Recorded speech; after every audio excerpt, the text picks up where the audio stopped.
Et on se retrouve donc pour cette revue de presse de l'économie.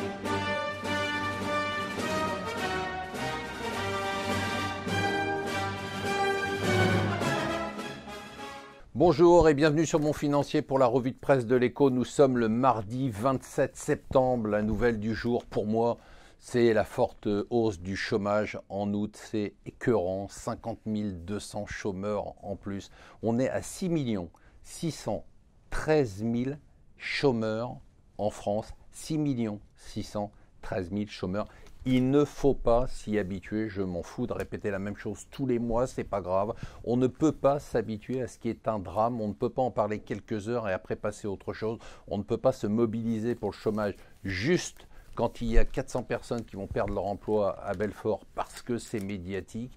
On ne peut pas laisser des politiques se présenter aux élections comme des anciens ministres de l'économie qui n'ont rien foutu pendant 2 ans alors qu'ils étaient en poste. Tout ça est écœurant. Il est temps qu'on s'attaque à ce problème. Même si les chiffres s'améliorent dans les mois qui viennent, on a des années de retard par rapport à l'Allemagne, par rapport à la Grande-Bretagne. Tout ça parce qu'on fait preuve de manque de courage politique, de carriérisme, de manque d'intérêt pour le bien public.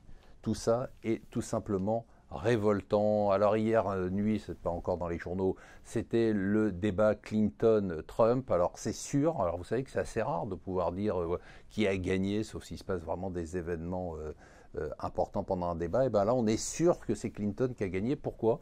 Bien parce que le peso mexicain s'est énormément renforcé au fur et à mesure du débat et que le dollar a été soutenu et que les indices boursiers américains hors séance ont remonté. Ce n'était pas le cas hier, hein. Heureusement qu'il y a eu ce rebond dû au débat ce matin et pendant la nuit, parce qu'hier c'était un peu la débâcle sur les bourses européennes. 1,8% de baisse sur Paris, 2,20% sur l'Allemagne.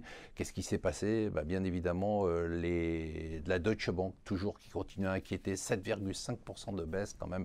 Elle n'en finit pas de chuter, cette banque qui inquiète du fait de l'amende américaine, du fait que le gouvernement allemand a dit nous, on n'interviendra pas et donc on prévoit peut-être une augmentation de capital massive, encore une, pour essayer de renflouer les caisses de la banque. En attendant, toutes les valeurs bancaires européennes se sont écroulées et du coup on a eu la baisse sur les marchés.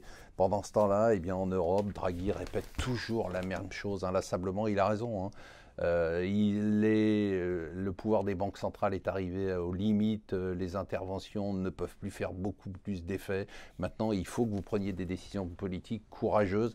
Pendant ce temps-là, et c'est le paradoxe, l'Espagne se bat toujours avec des élections ce week-end partielles qui ont mené à la débâcle du Parti socialiste. Toujours pas de gouvernement en Espagne, donc toujours pas de réforme. Et Renzi, qui lui essaye de faire des réformes, vient d'annoncer qu'il fera un référendum le 4 décembre sur la réforme constitutionnelle, qui notamment devrait diminuer le nombre de sénateurs par les 2/3.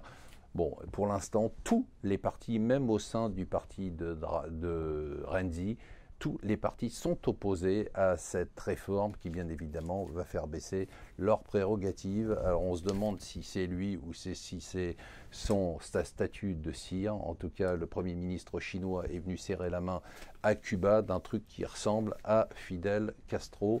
Et enfin, si vous n'avez pas envie d'être déprimé, ne lisez pas ce rapport sur la violence dans les hôpitaux. C'est dramatique, on n'a pas l'impression qu'on est en 2016 en France. Une agression toutes les 30 minutes et principalement dans les services d'urgence. Agression verbale, mais surtout agression physique. Voilà, restez avec nous sur Mon Financier.